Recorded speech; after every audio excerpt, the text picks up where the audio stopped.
तुमच्यावर हसणारे, तुमची चेष्टा करणारे लोक उद्या जर तुम्ही चांगली कामगिरी केलात तर तुमच्यासाठी त्याच तोंडातून आभार काढून टाळ्या वाजवतील।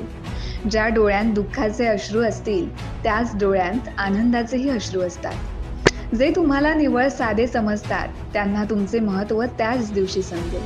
फक्त एकच अट आहे, हा जो प्रवास आहे तो थांबता नाही। यश हे आज ना उद्या नक्कीच मिळेल।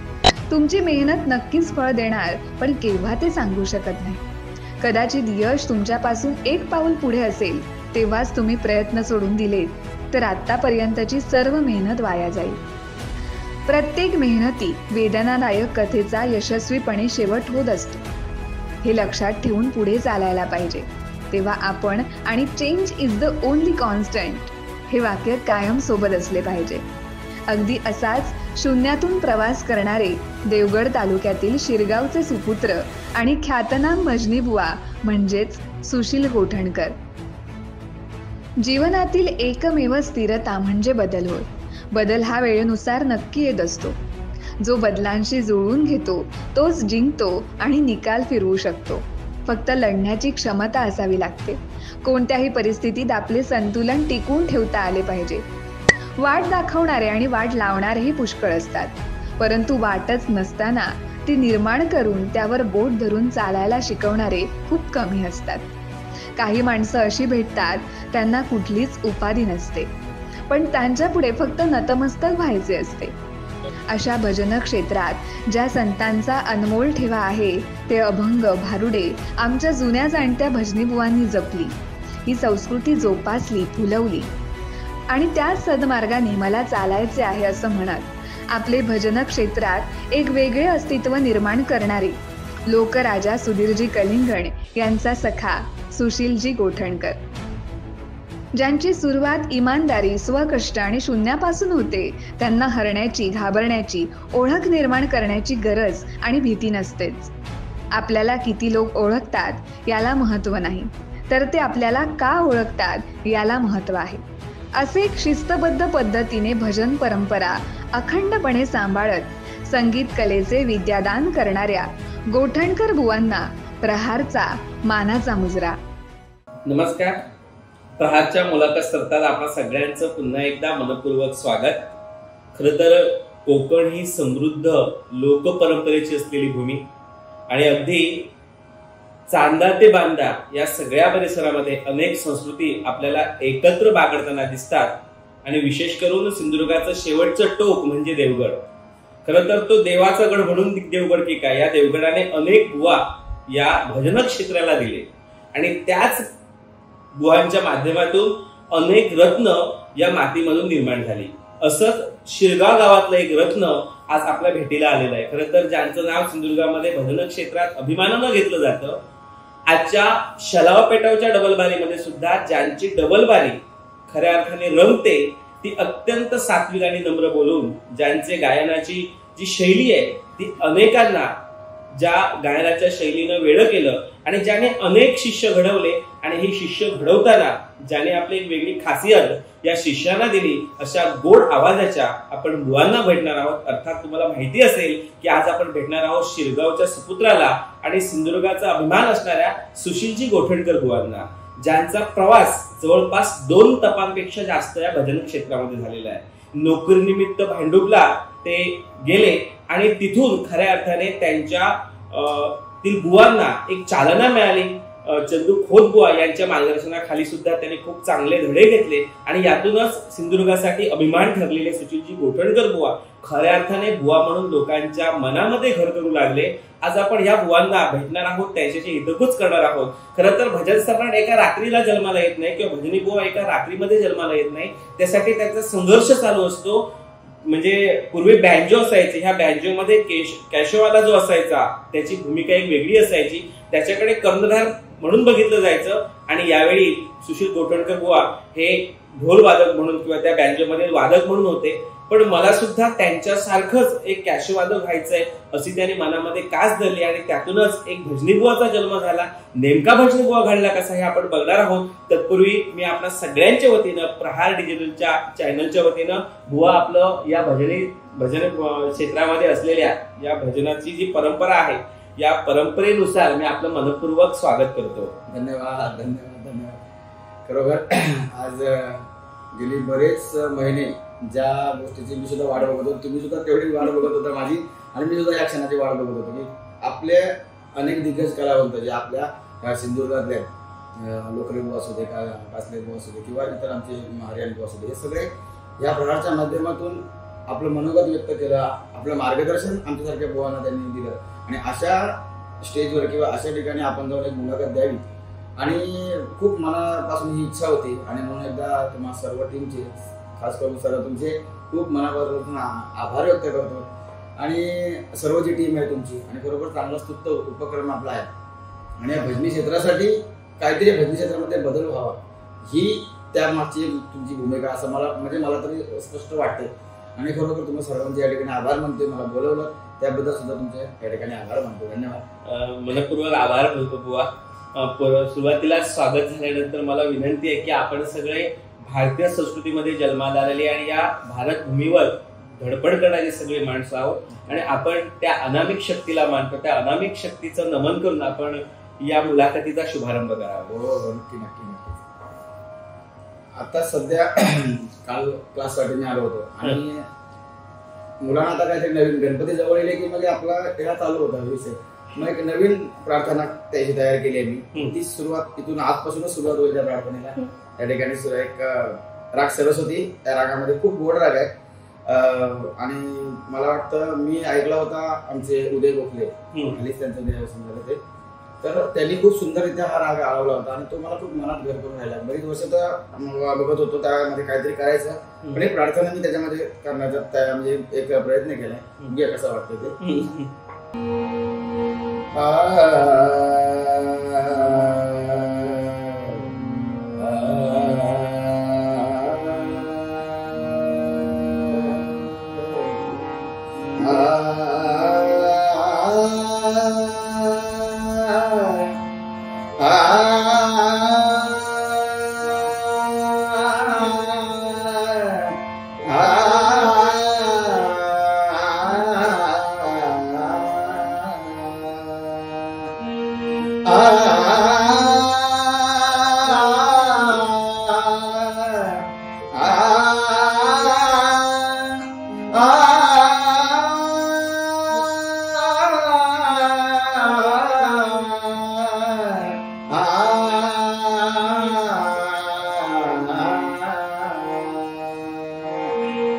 प्रभो गणपती वर्णितो सिद्धरामा, तुझे नाम घेता लाभते सौख्यामा, तुझे गुण गाता विराली प्रवृत्ती, तुझे भजन गाता मिळे मन शांती.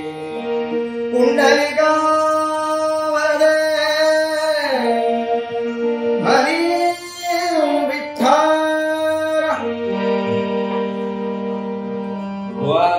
तुमचा आवाज, तुमची त्या रागाला झेलण्याची पद्धत आणि सादरीकरणाची पद्धत ही सुरुवातीलाच बघून रंगावर शहारे आले.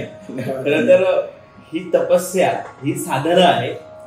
तुम्ही भजन क्षेत्राकडे कसं काय वळलात? तसं आता इतर भजनी बुवांची एक त्यांच्या पाठी त्यांचा वारसा असं बऱ्याच ठिकाणी मी ऐकलंय, पण माझ्याकडे तसा वारसा काही नव्हता. भजनाचा वारसा असा पारंपरिक वारसा काही नव्हता. आमच्या गावात सुद्धा भजन खूप सुंदर भजन होतं, पण शिकावं असं कधी वाटलंच नाही. आणि तुम्हाला मी सांगतो ना की भजन म्हणजे नास्तिक म्हटलं ना भजनामधला तर तो मी.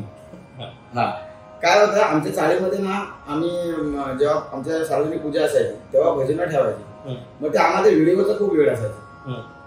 मग मी सांगायचो की बाबा ते भजन आहे ते तुला लवकर आठवून घ्या, आम्हाला परत पिक्चर बघायचे. असं तो मी खूप त्याच्या विरोधात भजनाच्या विरोधात असायचो. आणि गावाकडे आमची एक बेंजो पार्टी होती, आणि त्या बेंजो पार्टीमध्ये आम्ही असे बाकी इतर ताशा किंवा कच्ची असं वाजवतो, पण कॅशिओ जो वाजवणारा होता ना तर तो त्याला एक वेगळे मान असायचा, सन्मान असायचा. म्हणून बोललो हे आपण शिकायचं, आणि ते वेळ मला लागला की आपण शिकायचं.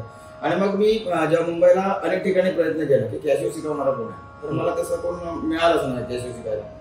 बऱ्याच ठिकाणी फिरलो तर नाही. मग एकाने मला सांगितलं, आमच्याकडचे सावंत म्हणून आहेत वांगणीचे, ते म्हणजे बुवा की तू पेटी शिकले ते स्वर सारखेच असतात, मग त्या स्वरातून तू कुठलंही गाणं वाजू शकतो. मग ठीक आहे, पेटी शिकायचं म्हणून पेटी शिकायला गेलो. आणि शिकता शिकता मला कॅशिओच माझा वेळ कॅशिओच होतो, मी त्या दृष्टिकोनातून बघितलंच नाही. पण मगाशी मी नाव घेतलं चंदू खोत, आता दशावतारामध्ये खूप सुंदर वाजवा आणि खूप एक चांगला कलावंत आमचा सिंधुदुर्गाचा, म्हणून माझ्या जडणघडणीमध्ये खूप मोठा वाटा आहे, मी नेहमी सांगत असतो. आणि त्याच्याने माझे एवढे संबंध एवढे घनिष्ठ होते की एखाद्या मुलीवर प्रेम करत असं मी त्याच्यावर प्रेम केलं. अरे वा. आणि तर त्यांनी संध्याकाळची आमची सकाळी मी कामावर गेलो की तो मला तू असंच फिरत असतो, त्यापेक्षा जरा संध्याकाळी येत जा आमच्या इथे. मग मी जायला लागलो तिथून. मग तुम्हाला काही गोष्टी दाखवायला लागल्या त्याच्यातून, कसं शिकायचं, कसं गाणी म्हणायचे, असं सुरुवातीला त्यांनी. पण बाकी इतर असं मला घेऊन बसून असं सुरुवातीला मला कोणी तसं शिकवलं नव्हतं. पण एक काय म्हटलं की परमेश्वराची एक शिक्षा म्हणावी की जो भजनाला विरोध करणारा त्याला अशीच भगवंतांनी गोड शिक्षा दिली की आज कुठेतरी त्याच्यामुळे या मानाने तुमच्या समोर या ठिकाणी बसतोय. तर नंतर हळूहळू मी शिकत गेलो भजनाकडे थोडंसं. आणि नंतर मग काही वर्षांनी काशीराम परब हे आमचे त्यांनी मला साथीला घेतलं, आमचं मंडळ चालवलं त्यांनी. आणि त्याच्यामध्ये मग खऱ्या अर्थाने मला त्यांनी गाणी कशी बनवायची, गाणं कसं तयार करायचं ही एक शिक्षा दिली. आणि त्यांनी मला सांगितलं की तू इतर जो बाज आहे ना क्लासिकल थोडासा, तू हा बाज तू दुसरीकडे कोणतरी शिक, बाकीची लाईट गाणी आपल्या कोकणात काय चालतं ते मी तुला त्याचं मार्गदर्शन केलं. त्याप्रमाणे भुवने मला मार्गदर्शन केलं.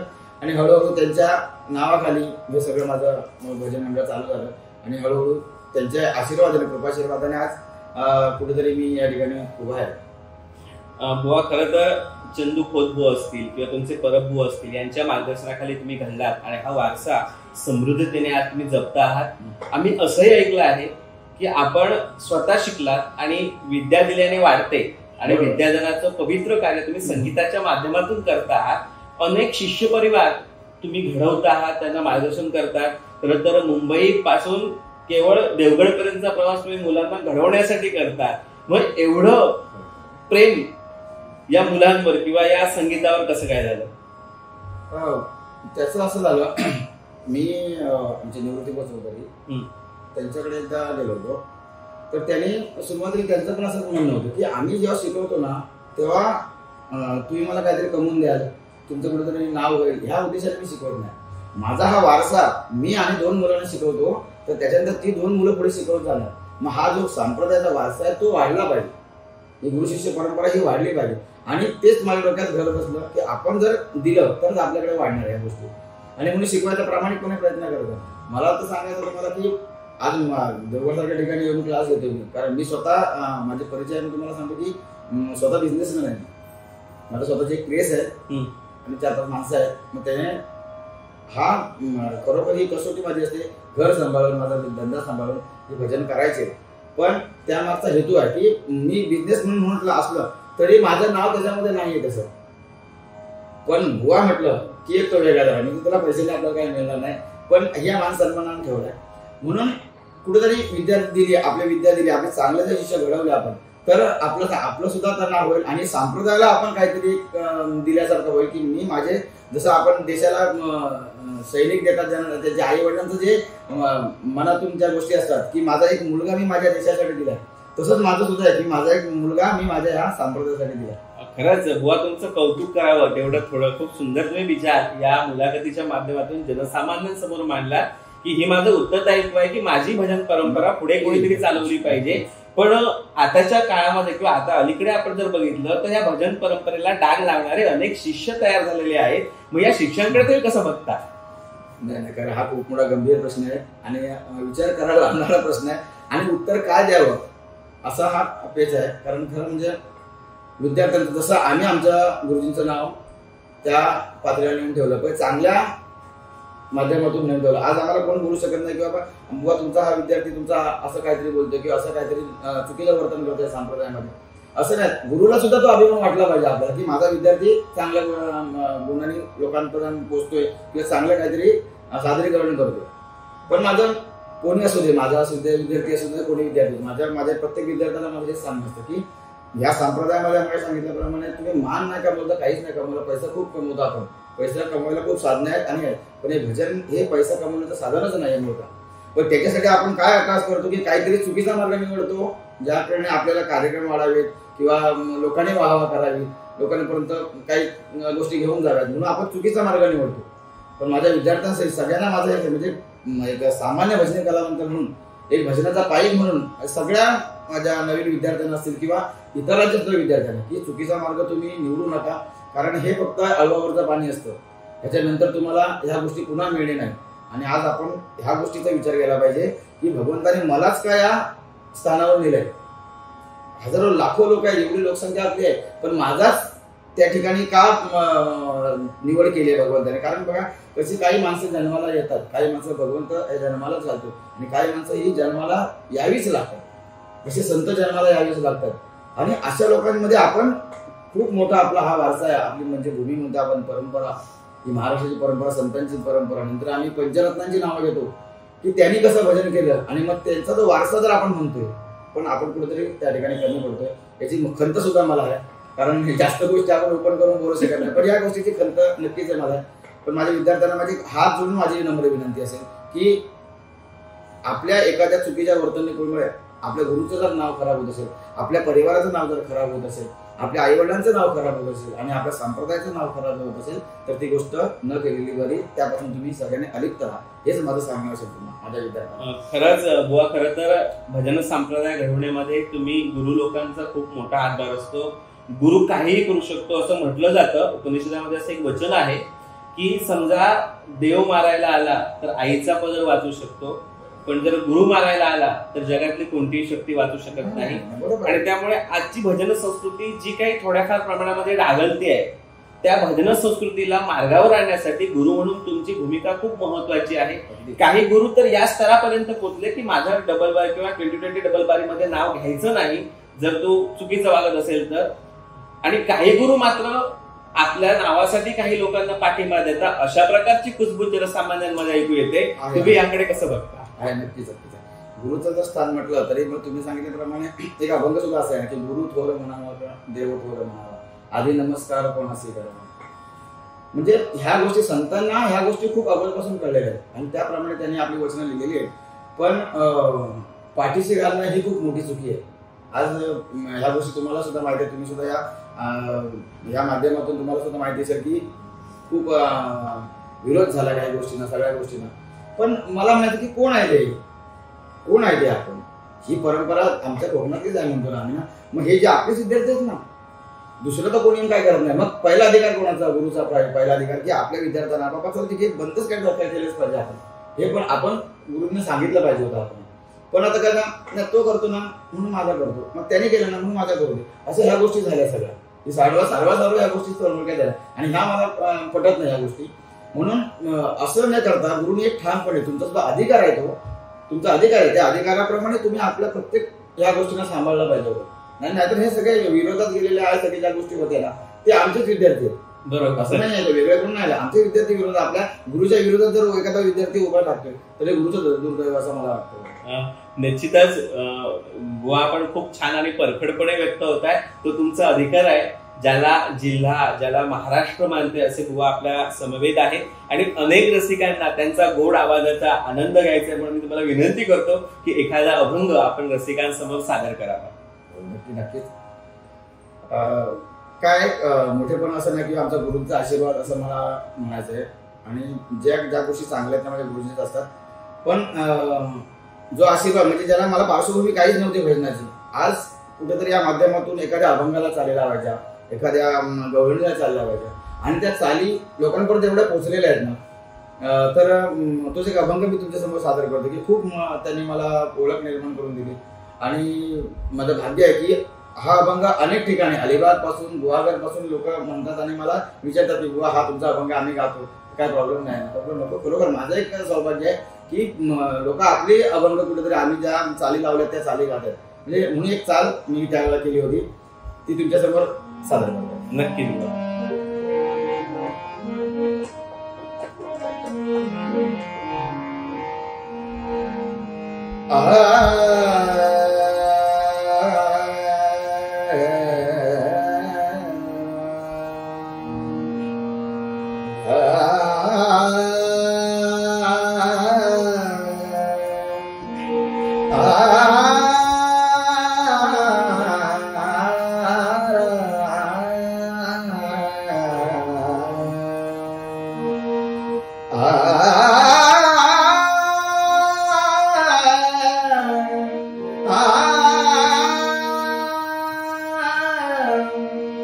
धन्य धन्य जन्म जाता, धन्य धन्य जन्म जाता, वारकरी पंढरीचा, वारकरी पंढरीचा, वारकरी पंढरीचा, जायने में पंढरीसी, जायने में पंढरीसी, तुको ना देतो वारिसी, तुको ना देतो वारिसी, धन्य धन्य जन्म जाता, धन्य धन्य जन्म जाता, वारकरी पंढरीचा, वारकरी पंढरीचा, वारकरी पंढरीचा, एका जनार्दनी करी वारी,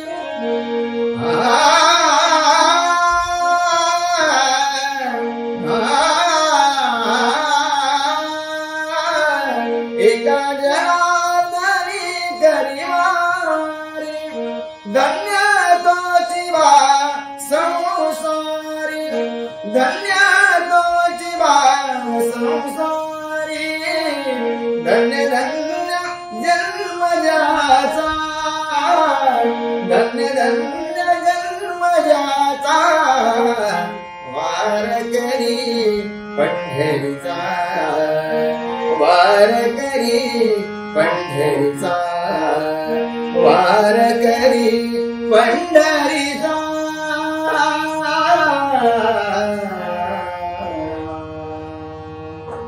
खरं तर महाराष्ट्राची वारी ही आपली संस्कृती आहे. अनेक लोक पायी या वारीमध्ये सहभागी होतात. ताण, भूक, ऊन, पाऊस याची कशाचीही त्यांना पर्वा नसते. आणि अशा ह्या वारीच्या समृद्ध परंपरेचं दर्शन बुवा आपण अभंगातून आम्हाला घडवलं आणि खऱ्या अर्थाने वारीचं दर्शन आम्हाला तुमच्या माध्यमातून घडतंय. याबद्दल मी पुन्हा एकदा मायबाप रसिक प्रेक्षकांच्या वतीनं, मी प्रहारच्या वतीनं पुन्हा तुमचे आभार मानतो. आणि पुन्हा मी त्याच प्रश्नाकडे येणार की आपण मगाशी गुरु शिष्य परंपरा बघितलेली होती आणि या गुरु शिष्य परंपरेमध्ये गुरुचं स्थान मोठं आहे. आपणच म्हटलात की आधी नमस्कार कोणाशी करावा, तर आधी नमस्कार गुरुशी करावा. कारण गुरु हा देवापेक्षा सुद्धा श्रेष्ठ मानला जातो. जिथे कृष्णानं सांदीपनी नावाच्या गुरुचं शिष्यत्व पत्करलं, जिथे रामानं शिष्यत्व पत्करलं, म्हणजे देव सुद्धा गुरुसमोर नतमस्तक झाले. तो गुरु आजच्या जमान्यामध्ये भजन क्षेत्रामध्ये कमी पडतो, अशा प्रकारचा आवाज आपल्याला बघायला मिळतो. तुम्ही त्याच्याकडे कसं बघताय? नाही खरंच आहे, कमी पडतो असं म्हणण्यापेक्षा गुरु कधीच कमी पडत नाही असं मला म्हणायचं आहे. गुरु कधी कमी पडतो? गुरु आपलं सर्वस्व देण्यासाठी नेहमी तयार असतो. कारण ते गुरु हा देण्यासाठीच भगवंताने निर्माण केलं असं मला वाटतं. पण शिष्याने काय करावं हे शिष्याकडे असतं. गुरु खूप आपला जीव घालतो शिष्यांसाठी, पण शिष्य तशी ती परंपरा आम्ही जशी म्हणतो तशी परंपरा आता तशी राहिली नाहीये. मला तर त्या गोष्टीची खूप मोठी खंत वाटते. पण कुजबूज ही आहेत आपल्या कोकणामध्ये, तुम्ही अगदी बरोबर तो धागा पकडलाय. कुजबूज आहेत, पण गुरुनी आपल्या ह्या गोष्टींचा म्हणजे आता त्यांना आपण मोठे गुरु म्हणजे मोठाच असतो, आपण त्यांना काही बोलू शकत नाही. पण माझा जास्तीत जास्त माझा कल हा विद्यार्थ्यांकडे असेल की विद्यार्थ्यांनी आपल्या गुरुचं नाव मोठं करायचं असेल, त्यांचं नाव जर खराब झालं तर त्यांची कारकीर्द एखाद्या तुमच्या एका विद्यार्थ्यामुळे त्यांची कारकीर्द सुद्धा कुठेतरी डागाळते असं मला म्हणायचं. म्हणजे आज एवढी शिक्षणावर ताकद आलेली आहे की ते गुरुला सुद्धा विरोधात जाऊ शकतात. ही ताकद तुम्ही त्यांच्याकडे दिलीत कशी? ताकद दिली नाही सांगतो नाही, ताकदीचा विषय कसा आहे. काही लोक तर मी तुम्हाला सांगतो नाव घेत नाही, काही लोकांनी सांगितलं की बाबा आम्ही तुमचं नावच घेत नाही, आम्हाला गरजच नाही, असे विद्यार्थी पण आहे आता सध्या कलियुगामध्ये. तुम्हाला सांगायचं गुरु सांगितलं ना की बाबा तर माझं नाव घेऊन हरकत नाही घेत नाव. आता ती ताकद आहे. म्हणजे ह्याला म्हणलं की बघा की ह्याला एक वय असतं, त्या वयाप्रमाणे ह्या गोष्टी तुम्हाला, आणि ही ताकद देणारं इतर कोण नसतं. ही ताकद देणारे हे व्यसनच फक्त मला म्हणायचं. व्यसनामुळे हे आमचं कुठेतरी हा बदनाम झालेला हा भजनी संप्रदाय. म्हणून मी एक गाणं सुद्धा मी केलं होतं की ह्या गोष्टींवर एक प्रकाश टाकणार की भजन कसा बदनाम होत आहे ते थोडं तुम्हाला नक्की नक्की आवडेल आम्हाला. बघा कसं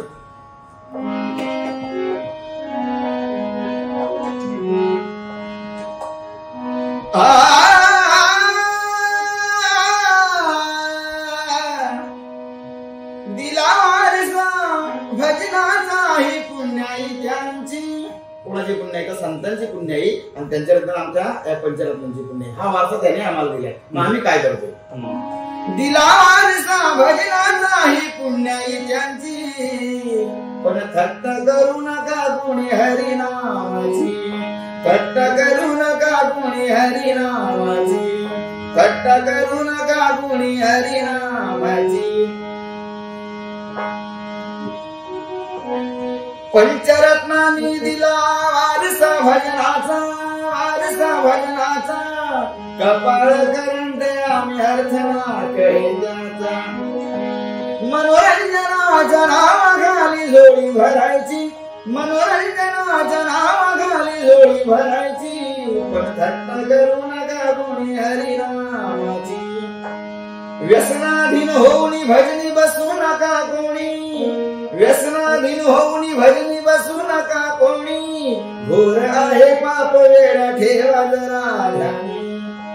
ह्या गोष्टीच्या भजनाच्या माध्यमातून मी लोकांपर्यंत पोहोचवण्याचा प्रयत्न केला. कारण मी सांगितलं की प्रामाणिकपणे भजन करणं हाच माझा ध्यास आहे, खूप मोठा ध्यास आहे. म्हणून ह्या अशा गोष्टींची मी कुठेतरी मांडणी करत असतो आणि म्हणून असं काहीतरी केलं की जरा लोकांपर्यंत जातं. मागे आम्ही आमचे मित्र राजे दळवी आमच्या तळगावचे आपल्या त्यांनी एक गजर केला होता. म्हणजे आम्ही त्यावेळेला थोडासा पंचपदी नावाचा एक प्रकार आम्ही केला होता. अतिशय म्हणजे 2020 असं मी वाईट म्हणणार नाही पण एक पंचपदी नावाचा प्रकार केला होता. राजेदेवींची एक कल्पना होती, संकल्पना होती आणि अतिशय सुंदर होता. पण नाही काही लोकांना सुचला, काही लोकांना नाही रुचला. पण त्याच्यामध्ये आम्ही असे त्यांनी राजेदेवी हे केले होते की पंचपदी मी झाले बेकार. म्हणजे पंचपदी जी आपण म्हणतो ती पंचपदी होत नाही. पंचपदी मी झाले बेकार करेन माझी कुणी कदरा.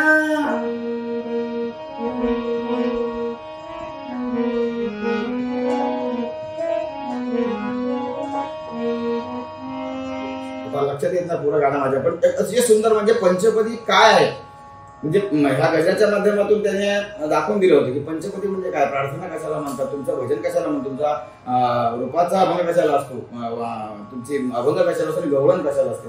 पण ह्या गोष्टी आता कुठेतरी कमी होत चालल्यात. याच्यावर प्रकाश टाकणारा त्यांनी एक छान एक गजर केला होता, आम्ही म्हटला सुद्धा होता. पण अशा काहीतरी गाणी व्हायला पाहिजे की ज्याच्यामुळे काहीतरी समाजामध्ये आपण बदल करू शकू. पण आता कसं आहे, जसं बक्षीस कसं जास्त मला मिळेल, एक मेंटॅलिटी ही झाली, बक्षीस कसं जास्त मला मिळेल आणि त्याच्यानंतर एखाद्याची वाहवा करायची, त्याच्याबद्दल गाणं म्हणायचं, ह्याच्याबद्दल गाणं म्हणायचं. मला तर म्हणायचंय की आम्ही लोकांचा विचार करतो नेहमी की लोकांना काय पाहिजे, पण भगवंताला काय पाहिजे याचा आम्ही कधीच विचार केला नाही लक्षात. म्हणून आम्ही ही गाणी आता बरीचशी गाणी अशीच असतात की ह्याचं काय, ह्याचं एक चांगलं, त्याचं एक चांगलं, की लोक आपले पैसे देतात. पण ह्याच्या बाबतीत मग मी खूप वेगळा आहे. नाही खरंच, आणि म्हणून तुम्ही ब्रँड आहात. बुवा तुम्ही सुद्धा पारंपरिक डबल बारा केला. 2020ला सुद्धा तुम्ही अनेक वेळा युट्यूबच्या माध्यमातून, सोशल मीडियाच्या माध्यमातून जनसामान्यांमध्ये येता. अनेक जण आपले चाहते आहेत. मग तुम्ही कधी स्तर सोडून कधीच 2020 डबल बारे केल्याचं ऐकिवात नाही किंवा ते दिसत नाही. तुम्हाला का गरज नाही वाटली की आपण सुद्धा समोरच्या बुवांना अरेतुरे करायचं, त्याच्या बेडरूम पर्यंत शिरायचं, जमेल तेवढं त्याला पूर्णपणे चार चौघामध्ये नेस्तानाबूत करायचं, असं का नाही तुम्हाला वाटलं? नाही खरं आहे. पण काय माहितीये, मी ह्या गोष्टीत ना ह्या आमच्या परंपरेने शिकवल्याच नाही आम्हाला. आणि काही गुण हे रक्तात असावे लागतात. आपण बोलतो ना संस्कार, ह्या गोष्टींना मी नेहमी भजन सांगतो ना, आपण जे बोलतो ना डबलबारीमधून, हे आपलं फक्त तोंड आहे, बोलतो ते तोंड आहे.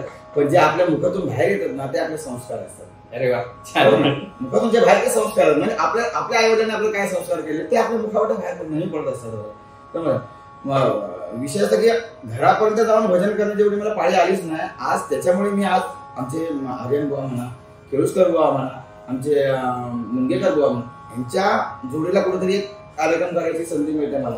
कारण त्यांना सुद्धा तो ठाम विश्वास आहे की सुशील गोठणकर असं चुकीचं काय करत नाही, चुकीचं काय बोलत नाही, त्याच्यावर कार्यक्रम करायला काय हरकत नाही. ह्या गोष्टी कुठेतरी आपण म्हणून सांगतो की ह्या गोष्टी आपल्याला खूप जाणीव ठेवली पाहिजे कुठल्याही गोष्टीची, समजलं का. म्हणून घरापण जाणं, मी नेहमी भजनाच्या माध्यमातून मुंगेकर बुवांची मुलाखत होती, एवढ्या त्या मुलाखतीने घर केलं लोकांना. त्यांनी बुवाचे संबंध कसे असले पाहिजे, म्हणजे जो पहिली तुमच्यामध्ये मैत्री असावी लागते, नंतर त्या गोष्टी. म्हणून आम्ही आज शितकर बुवा, आमचे विवास गुरु किंवा आमचा गौरव पांढरे वगैरे यांच्याशी त्या लेवलनीच बारी चालते आमची. आणि असं तर मला तर वाटतं की मला असं काय करायची गरजच पडली नाही आजपर्यंत.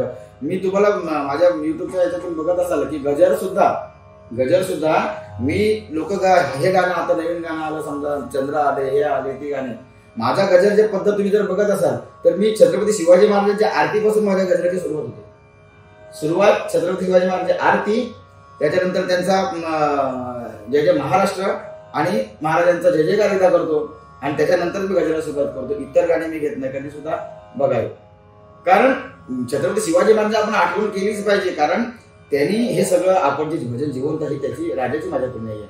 म्हणून तिथून आपण ह्या गोष्टी वेगळंच राहायचं, आपण सगळ्यांसारखं राहायचं, कुठेतरी वेगळं आपलं एक स्थान निर्माण व्हायला पाहिजे होतं. म्हणून माझे हे नेहमीचे प्रयत्न असतात. खरंच खूप छान आहे. तुमच्या माध्यमातून शिवाजी महाराजांबद्दल तुमची जी आत्मीयता आहे, तुम्हाला जे त्यांच्याबद्दल असलेला जो अभिमान आहे तो व्यक्त करताना सहज दोन वेळे असे आठवतात की महाराज तुम्ही नसला तर कदाचित मंदिरावर दिसले नसते कळस आणि अंगणासमोर राहिली नसती तुळस. इतकं मोठं काम या महाराजांनी केलेलं आहे आणि त्यांच्या विचारांचं हे महाराष्ट्र आहे, त्यांनी घडवलेलं हे महाराष्ट्र आहे. मग अशा महाराष्ट्राच्या भजन संस्कृतीमध्ये जे भिंगाणे घातले जातात, जे नंदनाच केले जातात, कोण गॉगल लावून नाचतो, कोण लुंगी घालून नाचतो, आणि तुम्ही सांगताय आम्ही संत परंपरा जोपासतो, याच्यावर आम्ही किती विश्वास ठेवायचा. बरोबरच आहे, ह्या गोष्टी चुकीच्या आहेत आणि चुकीच्या गोष्टी. आणि खरोखर मला तुमचं कौतुक यासाठी वाटतं की नेहमी तुमचा आदर या गोष्टीसाठी करतो की तुम्ही सुद्धा ज्या गोष्टी आहेत ना परखडपणे बोलता आणि ती आत्मीयता तुमच्याकडून मला नेहमी दिसत असेल. म्हणजे सगळ्यांच्या मुलाखतीमधून बघतोय तुम्ही. पण हा नंदनाचा थांबलाच पाहिजे, पण त्याच्यासाठी मला सांगितलं की एकतर गुरु, पण गुरुला न मानणारे लोकच हे करू शकतात, बाकी कोणाची डेअरिंग होणारच नाही असं मला म्हणायचं. आणि ह्या गोष्टी व्हायला नाही पाहिजे. त्याला मी एकदा असं ठरलं की सामान्य एक बुवा म्हणून किंवा सामान्य भजन रसिक म्हणून एकदा माझी अशी खूप टाळकं सटकलं होतं. मी बोललो त्यांना जाऊन मारायचं स्टेजवर, काय होईल त्यावर, असं मी विचार सुद्धा केला होता माझी. कारण ह्या गोष्टी सहन होत नाही. जो एकनिष्ठ राहतो ना त्याला ह्या गोष्टी कधीच सहन होणार नाही. बुवांचा राग, त्यांचा रोष आताच्या तुमच्या एका स्टेटमेंटने दिसला. माझ्यासमोर अनेक शिष्य बुवांचे असतील किंवा अनेक असतील, अनेक गुरूंचे असतील, ते मला बघतायत, आमची मुलाखत ऐकतायत. त्यांना आवर्जून या ठिकाणी सांगावं असं वाटतं की तुम्ही जर कर्णचरित्र वाचलात तर कर्णामध्ये कर्णाचा गुरु दाखवलेला आहे, ज्याने प्रतिज्ञा केलेली होती परशुराम की मी क्षत्रियांना शिकवणार नाही. बरोबर. आणि त्याच्याकडून म्हणजे फसवून जाऊन ज्ञान घेतलं, सगळं ज्ञान दिलं आणि गुरुनं शेवटचं असतं त्याच्यावर चालवतो म्हणजे शाप, तुझं रथचक्र जमिनी गिळंकृत करेल, तुला काही आठवणार नाही. त्यामुळे हे लक्षात घ्या, गुरु शांत आहेत म्हणजे त्यांचा तुम्हाला आशीर्वाद आहे असं नाही. गुरुनं जेव्हा शापाचं शस्त्र उचललं तर तुमचा विनाश अटळ आहे. आणि ही भजन संस्कृती आहे. इथे संत ज्ञानेश्वर महाराज, संत तुकाराम महाराज, संत चोखामेळा, कान्हो पात्र अशा अनेक संतांनी आध्यात्मिक प्रेरणी केलेली आहे. आणि ते बिघडवण्याचा नैतिक अधिकार समाजातल्या कुणालाही नाही. नाही, बरोबर. अधिकार हा आम्हाला नाहीच आहे. अधिकार हा आम्हाला म्हणजे चांगलं तर आपल्याकडनं होत नाही ना, म्हणजे वाईट तरी तुम्ही करू नका. वाईट म्हणजे नाही व्हायला पाहिजे या गोष्टी. पण मी या भगवंताला असं नेहमी कोसत सुद्धा असतो किंवा तेव्हा हे आम्ही भजनच करतोय ना, ह्या गोष्टी आहेत ना, ह्या गोष्टी थांबण्यासाठी तुला एखादं काय तर आता गुरुचा शाप तुम्ही म्हणताय ना, गुरुने शाप नाही देऊ शकत आहे. मी असं ना माझ्या विचारतो माझा तुम्ही आहे ना तर मग तुम्हाला हे होणार नाही असं शाप नाही देऊ शकत. ती जी आत्मीय जी तळमळ आहे ना गुरुची, तीच कुठेतरी तुम्हाला काहीतरी त्या जागेवर आणून ठेवणार, जागेवर तुम्हाला दाखवणार, असंच मला म्हणावं असं वाटतं. म्हणून सांगतो की देवाला सुद्धा हेच म्हणा की तेव्हा तू तरी काहीतरी कर. आमच्याने नाही होत, आमच्या सिनियर बोनकडून नाही झालंय, ह्या गोष्टी थांबवायचा प्रयत्न केला पण कुठे अपयश आला आम्हाला. पण तू तरी काहीतरी त्याला एक मार्ग जातो, ह्या चुकीच्या मार्गाने जातात त्यांना कुठे सन्मार्गाला लावण्याचं. कारण हे सन्मार्गाला चांगल्या मार्गाला लावणारं काम म्हणजे भजन आपण नेहमी म्हणतो. सन्मार्गाकडे नेणारं उत्तम जर साधन असेल तर भजन म्हणतो. मग ही अशी पिढी का चुकीच्या मार्गाने जाते, आम्हाला सुद्धा हा नेहमी प्रश्न पडत असतो. काय बोलायचं काय बुवा ठीक आहे बुवा, जसे तुम्ही आज उत्तम बुवा आहात तसे कधी काळी तुम्ही जवळपास महाराष्ट्रातल्या अनेक नामांकित स्पर्धेमध्ये प्रथम क्रमांकाचे विजेते ठरलेले आहात. अनेक ठिकाणी तुम्ही सातत्याने उत्कृष्ट गायक, उत्कृष्ट हार्मोनियम वादक तुमच्या टीमला नेऊन सातत्याने यश मिळवलेलं आहात. हे यश मिळवताना आजही मला अनेक लोक बघतायत, तुमची आज मुलाखत आहे आणि अनेक मग तुमचं जीवन जाणून घेण्याचा प्रयत्न करणार आहेत. त्यामुळे मला जाणून घ्यायला आवडेल, जर एखाद्या स्पर्धेत आपण उतरलो किंवा तुम्ही स्पर्धेत जाण्यापूर्वी काय नेमकी तयारी करा, तुमची स्ट्रॅटेजी काय असायची, स्पर्धेत जाण्यापूर्वी तयारी काय करावी लागते जर आपल्याला नंबर मिळवायचं असेल तर? स्पर्धेसाठी महत्त्वाचं खूप मेहनत लागते, खूप म्हणजे आज ज्या गोष्टी मी कुठेतरी आरोप याचं प्रमुख कारण म्हणजे स्पर्धा. स्पर्धेमध्ये नियम असतात, स्पर्धेमध्ये परीक्षक असतात, प्रत्येकाचं नजर आपल्यावर असते की परीक्षक घेऊन त्या आपल्या चुका काढण्यासाठीच बसलेला असतो तिथे परीक्षक. त्याच्यामुळे आपल्याकडे चुका किती कमी होतील याचं आपल्याला आत्मपरीक्षण करायला लागतं. त्याच्यामध्ये आपला सूर पक्का असावा लागतो, आपला ताल पक्का असावा लागतो, आपली जो टायमिंग दिला असतो तो पक्का असावा लागतो, आपले सादरीकरण तसं असावं लागतं. स्पर्धेच्या बाबतीत मला मी नेहमी सगळ्यांना सांगतो की काय गोष्टी आहेत. हेमंत तवटे आज एक चांगला पकवाचा होता आपल्या सिंधुदुर्गामध्ये आणि स्पर्धेसाठी त्यांनी खूप माझ्याकडे मेहनत करून घेतली. मी सगळं श्रेय मी नेहमी तवटेला देत आलो, कारण कसं आहे राहायलाच माझ्याकडे होता तो. त्याच्यामुळे आमचं काम असते फक्त पेटी काढून बसणं नाही. जेव्हा मी आमच्या विजयगड मंडळ म्हणून आमच्या भांडुपला मोठी स्पर्धा, खूप जुनी स्पर्धा, जवळजवळ 8-9 दिवस चालायची स्पर्धा आणि खूप लांब अलिबागवरून आपल्या कोकणातून सुद्धा जायची स्पर्धा. आणि मग मला सुद्धा असं वाटलं की चला आता भजन, मला असं वाटलं की बाबा मी चांगलं भजन करतो, स्पर्धेत भाग घ्यावा. आणि मी स्पर्धेत भाग घेतला. जवळजवळ 7 वर्ष फक्त उत्तेजनार्थ. हा म्हणजे मी काय चुकतंय माझं, नक्की काय चुकतंय. लोक तर खूप टाळ्या वाजवतात, परीक्षा सुद्धा खूप खुश होतात आणि मग ऐकायला मला माझ्याकडे काय चुका होतात याच्या. तर मग त्यावेळेला अलिबागच्या जे बुवायचे त्यांचे नंबर जास्त असायचे. आणि एक वेळा अशी स्पर्धा होती, आमच्या निवृत्ती बुवांचे विद्यार्थ्यांचा मुलगा आणि 2 विद्यार्थ्यांचे फर्स्ट 3ला तेच. मग काहीतरी वेगळं आमच्याकडे, मग आपण ह्या गोष्टी शिकल्या पाहिजे म्हणून मग मी शिकायला थोडासा बाहेर गेलो. आणि मग त्या स्पर्धात्मक दृष्टिकोनात मी शिकत गेलो. मग मला आमच्या गुरुजी सांगितलं की बाबा वर्षभर तरी तू स्पर्धेकडे बघू नको, तू फक्त शिक तिथे. आणि मग त्याच्यानंतर मी हळूहळू शिकत गेलो. काही गाड्याची बांधणी आम्ही अशी केली, तवटेने आम्ही अशी गाड्याची काही बांधण्या अशा केल्या की प्रत्येक स्पर्धेला एक वेगळा परीक्षक असतो, प्रत्येक परीक्षकाचं मत वेगळं असतं. कोणाला गायकी आवडते, कोणाला ठेका आवडतो, कोणाला वेगवेगळे ताल आवडतात, कोणाला वेगवेगळे राग आवडतात. आम्ही अशी एक साचा केला तयार की ज्याच्यामध्ये सगळ्यांचं समाधान होईल. म्हणजे एखाद्या त्याला ताल पाहिजे तर ताल सुद्धा मिळेल, नवीन ठेके सुद्धा मिळतील. आणि अशी करून एक बांधणी केली. आणि त्याच्यानंतर जवळजवळ आम्ही माझी कोरस मंडळी सगळे आम्ही कंटिन्यू आमचं रिहर्सल असायची. आणि अजून सुद्धा आता मी स्पर्धा बंद केल्या, पण स्पर्धेला जाण्यापूर्वी सुद्धा आम्ही रिहर्सल करूनच बाहेर पडायचो, कधी हलगर्जीपणाने गेलो नाही. आणि म्हणून सगळं श्रेय हे सगळं आमच्या तवटेच्या या स्पर्धेच्या दृष्टिकोनातून आणि आमचे सगळे कोरस मंडळीचे आहेत की ज्यांनी या गोष्टी माझ्याकडून सुद्धा करून घेतल्या. असं मी नाही सांगत असं किंवा श्रेय मी नाही घेत, त्यांनी माझ्याकडनं करून घेतले. आणि ती साथ, कारण ही टीम वर्क आपण म्हणतो, हे टीम वर्कच आहे. डबल वरला काय विषय नसतो, हा टीम वर्क आहे. आणि इथून स्पर्धेत जो माणूस पुढे गेला त्याचं स्थान वेगळं असतं, मला हे म्हणायचं. शेतकर बुवा नेहमी आमची डबलबारीमध्ये जशी जुगलबंदी असते, स्पर्धेला पण तशी जुगलबंदी असायची. कधी तो पुढे, कधी मी मागे, कधी मी पुढे तो मागे, असे आमची. आणि याच्यातूनच आम्ही ह्या गोष्टीतूनच आम्ही एक चांगलं भजन देऊ शकतो किंवा चांगलं भजन मांडू शकतो लोकांपर्यंत. आणि हे सगळं श्रेय स्पर्धेच आहे. निश्चित बुवा, पुन्हा एकदा तुमचं अभिनंदन, तुमच्या सगळ्या सहकार्याचं अभिनंदन. विशेष करून हेमंत तवटे हे आपल्या सिंधुदुर्गाचे ख्यातनाम पकवाज वादक आणि सिंधुदुर्गाला अभिमान असणारा विषय, त्यांचं सुद्धा अभिनंदन. कारण सहकारी कसे असायला पाहिजे याचं उत्तम उदाहरण तुम्ही या मुलाखतीच्या माध्यमातून जनसामान्यांसमोर मांडलं. मी याकडे येणार आहे की खरं तर सिंधुदुर्ग आणि रायगड हे काही खूप लांबचं नातं नाही, खूप जवळचं नातं आहे. आणि तुम्ही सिंधुभूषण आहात, ते रायगड भूषण आहे.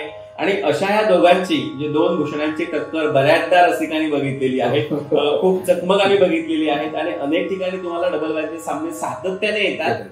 तुमचं मैत्रीपूर्ण नातं दोघांचं कसं काय आहे आणि कसे तुम्ही सामने करता एकमेकांच्या बरोबर? आमचं तसं म्हणायला गेलं ना तर आम्ही सुरुवातीचे जे आमचे 2 कार्यक्रम झाले, पण आता ऐकतील सुरुवातीला असे तर घासून बाऱ्या व्हायच्या आमच्या, एकदमच हे नाही. पण आम्ही अजून पण एकमेकाच्या घरापर्यंत कधीच गेलो नाही, शेतकरी बुवा आणि मी सुद्धा नाही. आणि त्याच्यानंतर काही गोष्टी जी समज उमज आपण म्हणतो किंवा अनुभव आपला, हळूहळू त्या दृष्टीमधून ह्या गोष्टी आम्ही लांब करत गेलो. लोकांना आमच्याकडे ही अपेक्षाच नाहीये ना, कोठणकर बुवाकडे लोकांची अपेक्षा नाही की बुवा पेटव बुवा शेलव, आजपर्यंत नाही. मी सांगताना सांगतो की माझ्याकडनं अशा गोष्टींची अपेक्षा मी करू नका. मी जेव्हा सुपारी घेताना पण मी सांगतो त्या आयोजकांना सुद्धा की ह्या असं काही जर असतं तुमच्याकडनं माझ्या अपेक्षा, तर त्याच्याकडनं तुम्ही नाही ठरवा, तुम्ही दुसरं कोणतरी करा. समजा. पण शेतकरी बुवांचं आमचं नातं एवढं मैत्रीपूर्ण, आम्ही कामाला सुद्धा आम्ही बाहेर सुद्धा सांगतो आणि कामाला सुद्धा आम्ही असेच आहोत. मी फक्त भिंत आहे बरी आमच्याकडे, तो भिंतीच्या पलीकडे मी इकडे. आणि एक मैत्रीचं नातं खरोखर एवढं सुंदर, एक चांगला कलावंत आहे, कलावंत म्हणून नेहमी त्याचा मी आदरच करतो. पण एवढी साथ चांगली, लोकांचा पण सुद्धा एक तुमची थोडी खूप चांगली आहे आणि तुमच्याकडे आम्हाला काहीतरी शिकायला मिळतं. आज रायगडाने जर आपलं म्हटलं, आमचे अनेक विद्यार्थी रायगडामध्ये शिकायला जातात सुद्धा. पण आज अभिमानानं सांगेन की रायगडचे काही विद्यार्थी सुद्धा माझ्याकडे शिकायला येतात आणि हे आपल्यासाठी खूप अभिमानास्पद गोष्ट आहे. त्यामुळे शेतकरी बुवा आणि खरोखर चांगले चांगले बुवा, असं नाही ना, शेतकरी बुवा आमचे चंद्रकांत जाधव बुवा, दिवस बुवा गुरव, विशाल मसूरकर, एवढी मस्त अप्रतिम आहे. त्यांची गाणी ऐकावी म्हणजे खरोखर मी सुद्धा त्यांचा चाहता आहे या गोष्टीसाठी आणि मला सुद्धा शिकायला मिळतं. शेतकरी बुवांकडनं काय गोष्टी मला शिकायच्या असतात त्या नक्की मी शिकत असतो. आणि एक असंच नातं असलं पाहिजे प्रत्येक भजनी बुवाचं. दिवस गुरव तरी माझं नातं वेगळं आहे, विशाल मसूरकर यांचं आमचं नातं वेगळं आहे. म्हणजे प्रत्येकाबरोबर नातं एक मैत्रीपूर्ण नातं केलं ना, आणि त्याच्यामुळे हा संप्रदायाला आम्ही कुठेतरी चांगले कलावंत देऊ शकतो आपण, एवढंच मला वाटतं. बुवा मगाशी बोलता बोलता आपण एक मुद्दा असा आणला की लोक माझ्याकडे शलाव पेटावची मागणीच करत नाही किंवा मी स्पष्टपणे नाकारतो. म्हणजे शलाव पेटाव हे जे काही विषय असतो हे फक्त बुवांवर अवलंबून असतं का हो? नाही. रसिक तुम्हाला का सांगू शकत नाही की तुम्ही शलाव पेटाव करा, म्हणजे बुवाच हे करतायत का? नाही, कसं तुम्हाला दोन्ही गोष्टी सांगतो तुम्हाला. एक ना, तुमच्याकडनं लोकांचा बघण्याचा दृष्टिकोन काय असतो. आता लोक मुंगेकर ह्याला पण एवढी वारे केला, त्यांना कोण बोलत नाही शलाव पेटाव, कारण त्यांना माहिती ही ह्या गोष्टी यांच्याकडे चालणारच नाही. समजलं. त्याच्यामुळे त्यांच्याकडे ती मागणी अतिरिक्त ही ज्या मागण्या नसतात. आपण शलाव पेटाव का, आता ह्याच्या आपण सिंधुदुर्गातच या गोष्टी चालतात शलाव पेटाव. आम्ही अलिबाग पासून इकडे काय करतो, तर तसं त्या प्राधान्य भजनाला दिलं जातं. आपल्याकडे तसं नाही. आपल्याकडे फक्त एकमेकांच्या करिअर टाकून झुजूचं काम हे आपल्या भजन तशी केलं. एक आम्ही असं एक गाणं केलं की एक सुंदर हे केलं, म्हणजे भजन रसिकांवर मी ते गाणं केलं होतं.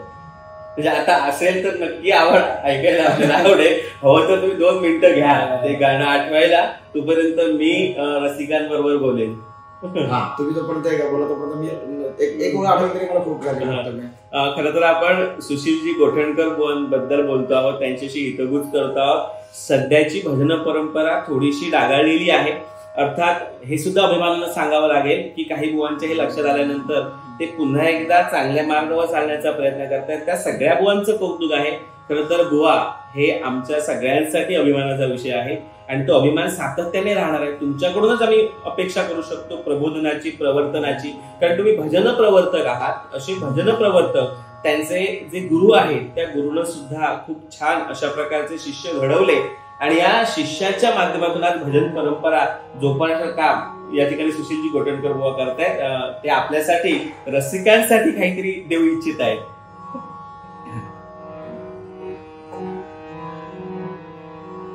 म्हणजे आणि तुम्हाला काय, तुम्ही काय बघणार आहात, म्हणजे भजनाचे एवढे धेंडवडे तुम्ही आपल्या उघड्या डोळ्याने. आम्ही ज्याला भजन रसिक जेव्हा म्हणतो त्याला मी भजन नेहमी सांगतो की भजन एकदा असा विषय झाला की कोणतरी असं बोललं पटकन, माझ्या दुसऱ्या भावानं बोलला की काहीतरी त्याला असा चुकीचा शब्द वापरला, अरे तुझे केलं. मी तेव्हा सांगितलं की बाबा बघा, आम्ही तुम्हाला जनता जनार्दन म्हणतो, म्हणजे भगवंताच्या ठिकाणी आम्ही तुम्हाला बसवलं. मग भगवंताच्या मुखातून असे शब्द कसे येऊ शकतात? त्याच्यानंतर तो माणूस एवढा गप्पा बसला ना, शेवटपर्यंत त्याने तो उघडला. मग मला भजन रसिकांना हे सांगायचं बाबांनो, कारण तुम्ही आहात म्हणून हे भजन आहे. आम्ही फक्त निमित्त मात्र आहे, ही आमची एक निवड भगवंताने केली. मग तुम्ही ही परंपरा, विशाल परंपरा बघितली, आमची भव्य परंपरा आमच्या या भजनाची बघितली. मग तुम्ही असं का कसं बघू शकता की भजनाचे दिंडवळे नेते हे तुम्ही कसं बघू शकता? तुम्ही का नाही एखादा भजन रसिक जो ना का नाही उभा राहू त्या ठिकाणी? हे बंद कर, ह्या गोष्टी यायला नाही पाहिजे. एकदा जोपर्यंत भजन रसिक जोपर्यंत उभा राहतो आणि ह्या भजनाला सुधारवण्याची ताकद फक्त आता या भजन रसिकांमध्ये राहिली, हे तर मला प्रकटपणे सांगावं लागतं. म्हणून एक आम्ही भजन रसिकांसाठी जाणार कारण की असे आम्ही किती दिवस तुम्ही असे संडासारखे बघत राहणार, माझे भजन जे बदनाम होते किती दिवस बघत राहणार तुम्ही, असं मला एक गाणं गेलं होतं बघा.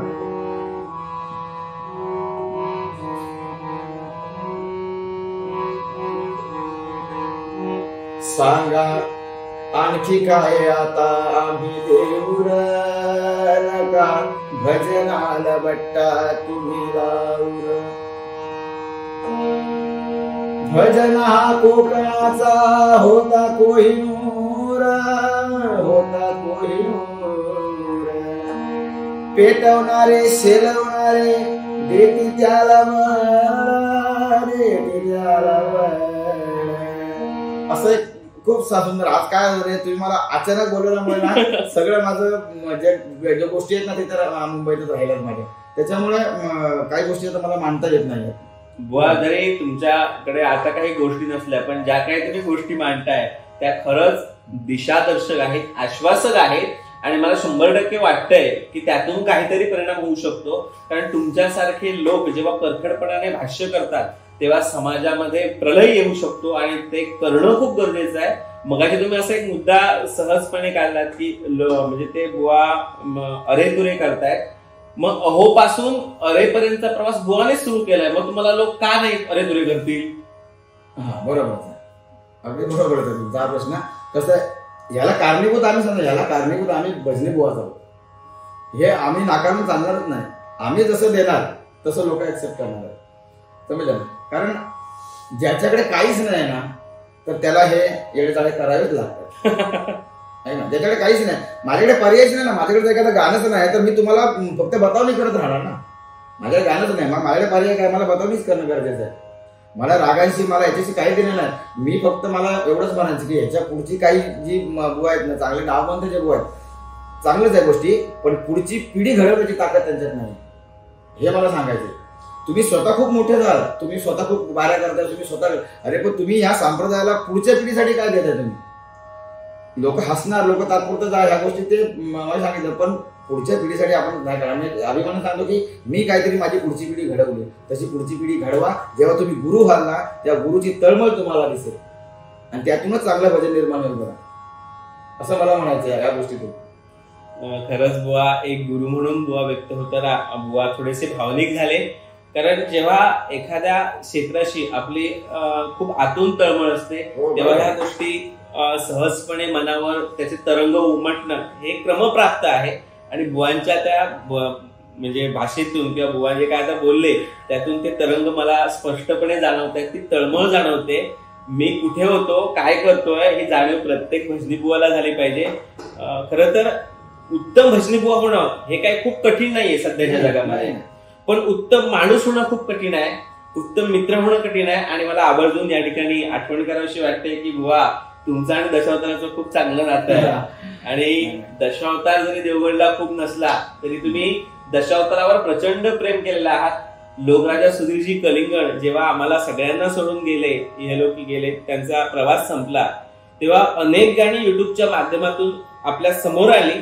पण ज्या गाण्यांची एक वेगळी दुःख किंवा ज्या गाण्याने अनेक लोकांना रडवलं आणि ज्या गाण्याचे अनेक स्टेटस आपण युट्यूबच्या म्हणजे फेसबुकच्या माध्यमातून किंवा तुमच्या इंस्टाग्रामच्या माध्यमातून आपण बघितले किंवा व्हॉट्सअपच्या माध्यमातून बघितले, त्या गाण्याला जन्म देणारे बुवांचे मित्र आहेत आणि ते गाणं लोकांसमोर मांडणारे बुवा तुम्ही आहात.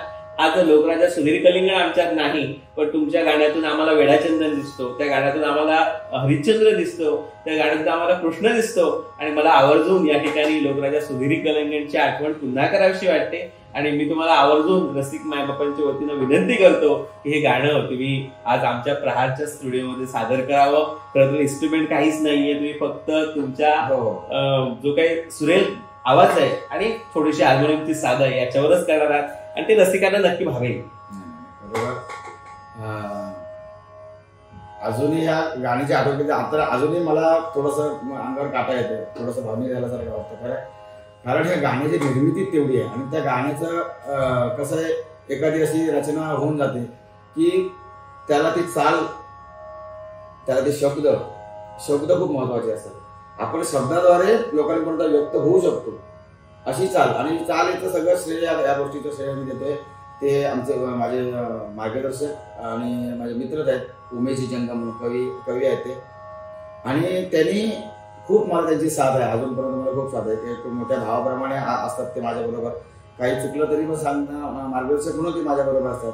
आणि हे गाणं मला त्यावेळेला आम्ही विचार केला की असं काहीतरी एक व्हायला पाहिजे, आणि अचानक या गोष्टी झाल्या. अचानक ते रेकॉर्डिंग सुद्धा पटकन झालं आणि एक नवीन कलाकृती एक निर्माण झाली.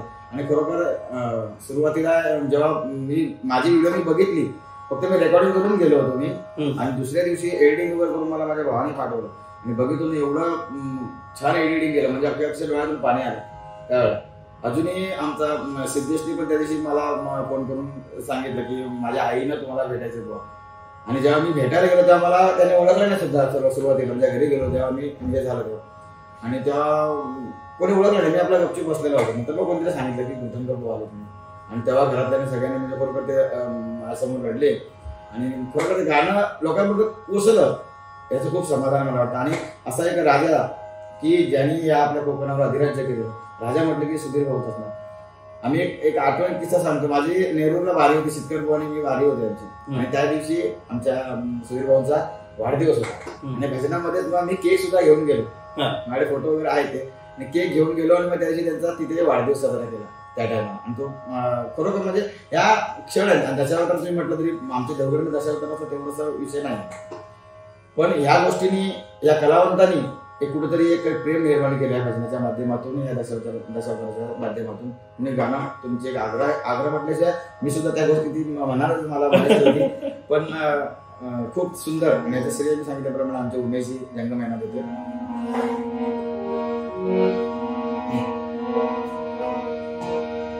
काळझे पावला वादळा सारखा, काळझे पावला वादळा सारखा, झाला रसिक गुणे राजाला पारखा, झाला रसिक गुणे राजाला पारखा, झाला रसिक गुणे राजाला पारखा.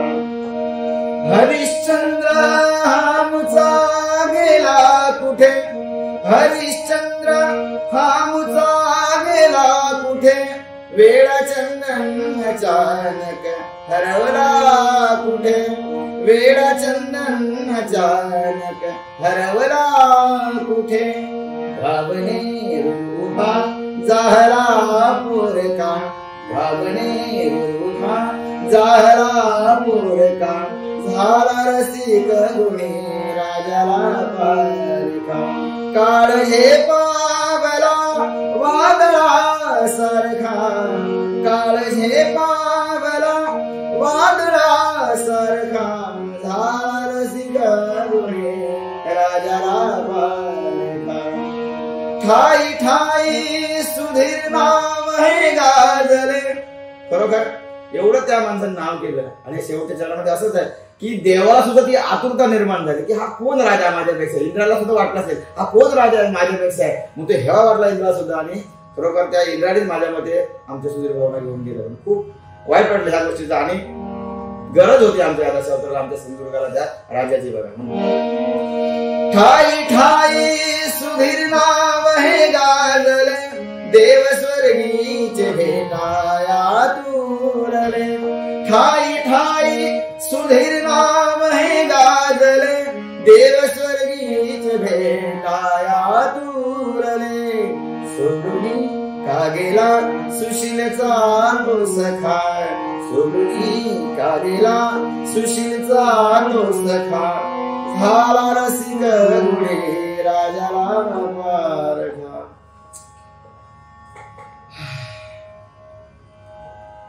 लोकराजा सुधीर कलिंगड यांच्यावर बुवानी हे जे गीत गायलं, त्या गीताने अनेकांचे आसू, म्हणजे ते प्रत्येकाला दुःख वाटलं की एखादी कलाकृती किती सुंदर असू शकते. त्याचं मूर्तिवंत उदाहरण म्हणजे बुवांचे मित्र आणि बुवा बुवा भावनिक झाले आहेत, कारण त्यांनी शेवटच्या चरणामध्ये असं म्हटलंय, सोडून गेला सुशीलचा सखा. आणि सखा हे खूप मोठं असतं, कारण जगामध्ये एकमेव नातं असतं मैत्रीचं. कारण आपण कोणाच्या पोटात जन्माला यावं हे आपण नाही ठरवू शकत. आपले आई वडील कोण असावे, आपले भाऊ बहीण कोण असावे, आपले काकी काका कोण असावे, कधी कधी आयुष्यामध्ये आपला जोडीदार कोण असावा ह्या सुद्धा गोष्टी आपण कधी ठरवू शकत नाही, कारण तो बहुतांश निर्णय घरातले लोक घेतात. पण जगातलं एकच नातं असं आहे मैत्रीचं, माझा मित्र कोण असावा हे मी किंवा आपण ठरवू शकतो. आणि तो सखा जेव्हा आपल्याला सोडून जातो तेव्हा त्याची रिक्त झालेली जागा कोणीच भरू शकत नाही. लोकराजा सुधीर कलिंगडच्या बाबतीमध्ये मला एक मुद्दाम या ठिकाणी सांगावं असं वाटतं. आपण एवढं मोठं कर्तृत्व करावं की आपली पोकळी झालेली जागा कोणाचं घेण्याचं सामर्थ्य कोणाकडे येता कामा नये. ते सामर्थ्य त्या राजाकडे होतं. तो राजा गेला, पण कवितेच्या, गीतांच्या रूपाने, भजनाच्या रूपाने तो अमर राहिला. आणि कलावंत हे अमरच राहतात. असं हे काहीतरी गीत पुन्हा एकदा आपण बुवांच्या पुढच्या वाटचालीकडे जाऊया. बुवा आपण हे खूप छान, मला नक्कीच विरह देणारं गीत, वेदना देणारं गीत तुम्ही जनसामान्यांसमोर व्यक्त केलात. लोकांनी अनेक प्रकारच्या प्रतिक्रिया या माध्यमातून उमटल्या. म्हणजे आमचं भजन क्षेत्र फक्त गायन करत नाही, तर भजन क्षेत्र एखाद्याला रडवू शकतं, विचार करायला भाग पडू शकतं. मध्यंतरीच्या काळामध्ये सुद्धा स्त्री भ्रूण हत्येचे अनेक प्रकार आपण बघितले समाजामध्ये, आणि हे प्रकार रोखण्यामध्ये भजन बुवांचा खूप मोठं वाटा आहे. अनेक बुवांनी, मग ते लोके बुवा असतील, अगदी गोटनकर बुवा असतील, किंवा अनेक बुवा असतील, अगदी आमचे गुंडू सावंत बुवा असतील, अशा अनेक बुवांनी, म्हणजे काही बुवांची नावं आता घेणं शक्य नाहीये, पण बऱ्याच बुवांनी हा विषय ताणून धरलेला किंवा हा विषय लावून धरलेला भजनाच्या माध्यमातून. बुवा आज प्रबोधन का होत नाहीये भजनात? नाही, भजनाचा साचाच बदलला, भजनाचा ढाचाच बदललाय. भजन हे सांगितलं की भगवंतापर्यंत आणता सोपा मार्ग म्हणून भजनाकडे बघितलं, पण जो साचा बदलतो आम्हीच बदललो. साचा बदलला, साचा जशी परंपरा होती, आज या गोष्टी नाही होत आहेत ना. हे कवाली आज भारुड नाही होत आहे. मुलांना माहितीच नाही की आता पुढच्या पिढीला सांगावं लागेल की भारुड काय होते हे सांगायला. पण ह्या गोष्टी व्हायला पाहिजे होत्या, पण त्या न होत आहे. याचं कारण कसं आहे की सुरुवातीला जेव्हा पंचरत्न आम्हाला जी भजनं दिली, जी आम्हाला जी परंपरा घालून दिली, आपण त्यांचं फक्त नाव, फक्त काय त्यांच्या लोकांच्या टाळा मिळवायचा. आपल्याला कदंबाचं नाव घेतलं की लोक टाळा होतात, पंचरत्नाचं नाव घेतलं की लोक टाळा होतात. मग तो टाळा घेण्यापुरताच आमचा त्यांचा आम्ही वापर करतो. त्यांनी काय दिलं या समाजाला, आपल्या या कोकणाला काय दिलं याचा आम्ही कधीच विचार नाही केला आणि विचार करत नाही. म्हणून सांगतो की ह्या गोष्टीचा आता साचा बदलल्यामुळे काय झालंय की भजनाकडे बघण्याचा दृष्टिकोन, भजन हे फक्त आता मनोरंजन झालेलं. मी नाही भजन सांगतो की भजन हे मनोरंजन नाही, मनोरंजन हे भजन नाही. मनोरंजनासाठी अनेक व्यासपीठ आहेत, पण त्याचा आपण कधीच उपयोग, कारण आम्ही तिथं आम्हाला उभंच नाही करणार. तुम्ही हे जोक घेऊन जा, हे जे आपण जे करतोय, जेव्हा एखाद्या स्टेजवर जा, तुम्हाला कोण उभं नाही करणार तुम्हाला. मग हेच माध्यम राहिलं का तुम्हाला भजनाकडे हे करायचं? हेच माध्यम राहिलं का? सगळं आपण मिमिक्री करतोय, आपण काहीतरी कोणतेतरी आवाज करतो, काहीतरी करतो, या गोष्टी करतोय आम्ही. या भजनामध्ये होत आहेत. उदी मांडला, गॉगल लावता, ह्या गोष्टी म्हणजे काय त्याच्याने भजनाशी संबंध आहे का? पण आज नको त्या गोष्टी, ज्या भजनाशी संबंधित नसणाऱ्या गोष्टी भजनात आल्यामुळे हा सगळा प्रकार वेगळा आहे. मग ह्या भजनात आणल्या कोणी? रसिकाने आणल्या की बुवाने आणल्या? नाही, सुरुवातीला बुवानेच आणल्यात ना. काही लोक समजा आता रसिक सांगत नाही ना, बाबा बुवा येताना गॉगल घेऊन या, असं तर सांगत नाही. भजन आयडिया सांगत नाही तुम्हाला, येताना गॉगल घेऊन या. आम्हीच घेऊन जातो ना, आम्हीच घेऊन जातो. आम्हाला असं कसं की उगाच कोणीतरी दुखावल्यासारख्या या गोष्टी होतात. आपण जर म्हणजे काय ते एवढ्या मीडिया समोर बोलायचं, मग कोणतरी भावना दुखावल्यासारखे होतात. मला त्यांना दुखवायचं नाही. ह्या जे काही प्रकार करतात त्यांना मला दुखवायचं बिलकुल नाही. आपलेच आहात तुम्ही. फक्त काहीतरी क्षणभर तुम्ही जो विचार करा की आता एवढ्या प्रश्नांना आम्हाला सामोरं जायचंय, या प्रश्नांना मला सामोरं जावं लागतं. आणि एक प्रतिनिधी म्हणून आज मला कुठेतरी कोणाची तरी बाजू मांडायची. चुकीच्या गोष्टींना मी समर्थन करणार कधीच करणार नाही. जे चुकतंय तो मी जरी चुकलो तरी मला तुम्ही माझे कान पकडण्याचा तुम्हाला अधिकार आहे. पण पुढच्या पिढीला आपण काहीतरी चांगलं द्यायचंय हे फक्त तुम्ही लक्षात ठेवा. एवढंच मला या सगळ्यांना सांगायचं. काय बुवा जे चुकतायत किंवा जे अजून काही गोंधळ गडबड घालतायत त्यांना अनेकदा प्राण सांगते की या स्वागत आहे, पण ते जाणीवपूर्वक टाळतायत. नाही त्यांना तुमची जे विचारायची पद्धत आहे ना, विचार करायला लागतो. आता काही कसं असतं, स्क्रिप्टेड काही गोष्टी असतात, स्क्रिप्टेड असतात. बाबा मी तुम्हाला हा प्रश्न विचारतो, तुम्ही मग त्याचं उत्तर कसं जायचं. इथे तुमचे प्रश्नच जरा वेगळे. मी जो काय माइंड सेट करणार आलो की मग तुम्ही काय विचाराल नॉर्मल प्रश्न विचारता असं मला वाटतं. पण तुमचे प्रश्न अगदी म्हणजे आपल्याच तंगड्या आपल्याच गळ्यात घालणं हा प्रकार जास्त मला त्याच्यात दिसतोय. पण हा व्हायला पाहिजे खरोखर, कारण फक्त त्याच्यावर लेप लावण्याचे काम नाही व्हायला पाहिजे. खरोखर मुलाखती एवढं चांगल्या आहेत. मी तुम्हाला सांगतो, आवर्जून सांगतो, तुम्ही काय घेतलेल्या मुलाखती मी आवर्जून बघतो. आमचे कृष्णा कदम मुलांची एक मुलाखत झाली, त्यांनी बाकीच्यांवर कोणाला आरोप नाही केला, ह्या गोष्टी नाही दिल्या, त्याने आपल्याकडे काय केलं दाखवलं. मला पण आरोप करायचा नाही, मला कोणाला शिकवायचं नाही. एक भजनी कलावंत म्हणून मी तुमच्या इथे आलेलो.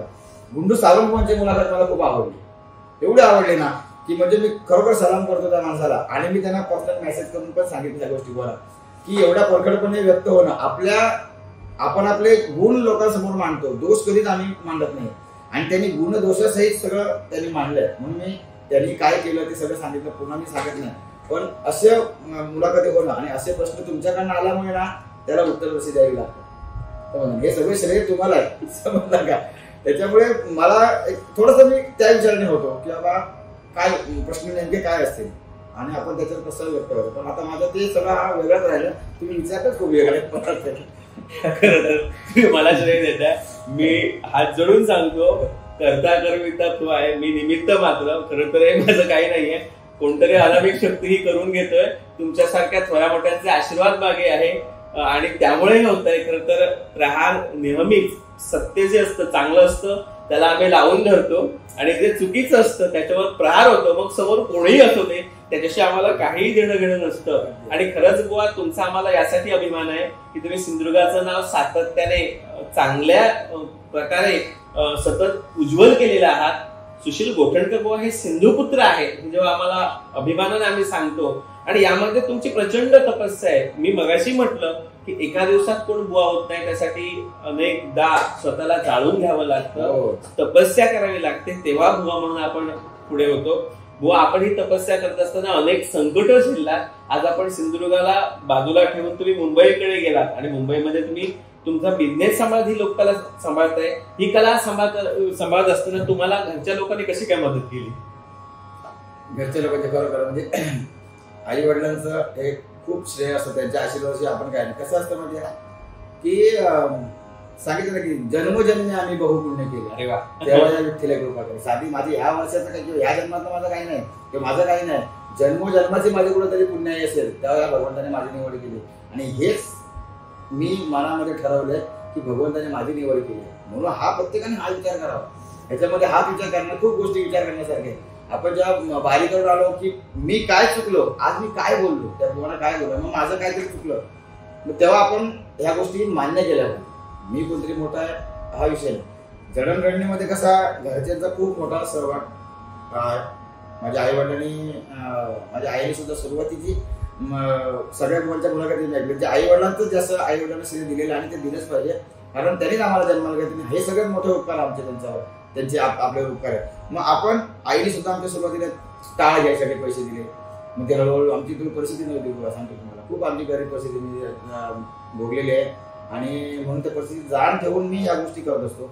आणि नंतर मग हळूहळू सगळ्यांचे सहकार्य सगळे मिळाले. लग्न झाल्यानंतर माझ्या पत्नीची खूप मोठी मोलाची साथ मला मिळाली खरोखर, कारण आज तिचे सुद्धा उपकार माना तेवढे कमी असं मला वाटतं. कारण कसं म्हणजे प्रत्येकाचे उपकार हे मानलेच पाहिजे. ज्यांनी आपल्याकडे काय केलं त्याचे उपकार मानले पाहिजे. आपली मुलं असेल का, मुलं का असो ना, आपल्या पत्नीची सुद्धा ती बायको आपली जरी असली तरी तिचे जो उपकार आहे. आज माझा हा संसार चालवते, ते माझ्या घरी सगळे पै पाहुणे, माझं कुटुंब सांभाळते, आमचं गावापासून सगळ्या गोष्टी ती सांभाळत असते आणि तिचा खूप मोठा वाटा याच्यासाठी आहे. म्हणून तिचे सुद्धा या माध्यमातून ती सुद्धा आभार व्यक्त करतो. पण याच्याबरोबर या कुटुंबाचे, माझ्या ह्या कुटुंबापेक्षा माझं जे भजनी संप्रदायाचं कुटुंब खूप मोठं, खूप माझ्या, मी आवर्जून नावं सगळ्यांची जेवढी घेतात तेवढी नक्कीच घेईन. एक चंद्रकांत बुवांचं नाव आम्ही घेतलंय, कवठेचं नाव मी घेतलंय. त्याच्यानंतर मग आमचं प्रदीप काटकर बुवा मालवणचा एक माझा मित्र, माझ्या समवयस्क आहे आणि त्यांनी माझ्यासाठी खूप मागे राहिला आणि त्यांनी मला पुढे नेहमी पुढे ढकलत दिला आणि आज तो कुठेतरी मागे राहिला आणि मला चालना देऊन तो मी पुढे आलो. त्याच्यामध्ये अनेक आता सुद्धा माझं एक कुटुंब, आता आमचे मला प्रकाश सत्कार महेश करत, आपल्या सिंधुदुर्गातले दिग्गज कलावंत आहेत. आज अनेक उत्तम शिष्य त्यांच्या भजनामध्ये वाजवत आहेत. अगदी सांगतो तुम्हाला की अगदी सख्या भावासारखा तो अगदी माझ्या पाठीशी असतो. अरे असा करू अरे असा करू अरे ह्या काय केलं ता केलं. म्हणजे आता मी येण्यापूर्वीच मला माझा अभ्यास चालू आहे 11 मात्रेचा मग गाणं आहे गणपतीत मग काय म्हणजे ही करून घेण्याची एक ताकद आहे महेश परमध्ये आणि एक चांगला सहकारी आहे. आज तो खूप मोठा दिग्गज लोकांकडे वाजायचा, चव्हाण वाजवायचा. मला सुद्धा लहानपणापासून म्हणजे तुमची भजन संप्रदाय आल्यापासून तो माझ्या ओळखीचा. पण आज त्याच्यासारखा कलावंत माझ्या बरोबर आहे ही कुठेतरी माझी पुण्य आहे. असे कलावंत सुद्धा भेटणं आणि हे चांगले माणसं या संप्रदायाच्या माध्यमातून आम्हाला भेटले. आमचे उमेश जंगम सांगितलं मला म्हणजे असे सगळे लोक आम्हाला भेटले. आणि हेच हा जो साठा आहे ना हे कुटुंब महत्वाचं आहे संप्रदायामध्ये. आपल्या गोडवे गाणारे लोक भरपूर आहेत. माझ्या काय बुवा काय भारी केलास काय ह्या केलंस काय अरे पण आपल्या चुका सांगणारा तो खरा मित्र असतो. अरे वा छान. आपला चुका सांगणारा तो खरा मित्र. आणि असे माझे मित्र होते डॉक्टर येरम म्हणून वारले. पण बारी पुरी माझी ऐकली फोनवरनं बारी ऐकायची. दुसऱ्या दिवशी माझे तासन पडले बुवा तुम्ही असं बोलता नाही बुवा तुम्ही तसा बोलता नाही असं म्हणजे ह्या गोष्टी त्यांनी मला शिकवल्या. आणि असं खूप माझ्याकडे आहेत अशी लोक की जे मला ह्या गोष्टी सांगत सातत्याने मला माझ्यावर तो ते प्रेशर आणतं की बाबा तुझ्याकडनं असं आहे आम्हाला अपेक्षा नाही तू असं काय करू नये. ह्या गोष्टी मला आणि एक जबाबदारी म्हणतो ना की जबाबदारी माझ्यावर आहे. माझ्या मुखातून काहीतरी चुकीचं गेलं नाही पाहिजे. आणि म्हणून जे आणखी मोठेपणात आहे यातना कठीण याच्या अंगात मोठेपणा यातना कठीण होतात. आणि म्हणून आपल्याकडनं एखादा चुकीचा शब्द नाही गेला ना हरकत नाही. बोललो नाही ना कुठे बाबा नाही बोलले बता नाही केली तरी हरकत नाही. तो चुकीचा एखादा शब्द जायला नाही पाहिजे हे मी टाळत असतो. त्याच्यामुळे मी बतावणीचा माझा जो कल असतो तो माझा खूप कमी असतो. खरंच बुवा खूप सुंदर तुम्ही घरातल्या लोकांचं योगदान देत असताना असं म्हटलं जातं की प्रत्येक यशस्वी पुरुषामागे एक स्त्री उभी असते. तुमच्या मागे तर 2 स्त्रिया खंबीरपणे उभ्या आहेत आणि त्यामुळे तुमचा प्रवास सुसह्य झाला. या दोन्ही स्त्रियांना या दोन्ही मातांना मी मनस्वी वंदन करतो कारण तुमच्यामुळे हे रत्न आज माझ्या समवेत किंवा मला त्यांच्या बरोबर काही क्षण का असेना प्रहारच्या माध्यमातून भेटायला मिळालं बसायला मिळालं.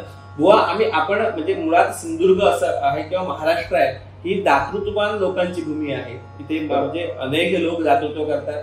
तुम्ही भजन क्षेत्राच्या माध्यमातून अनेक व्यासपीठावर सातत्याने समोर येत असतात.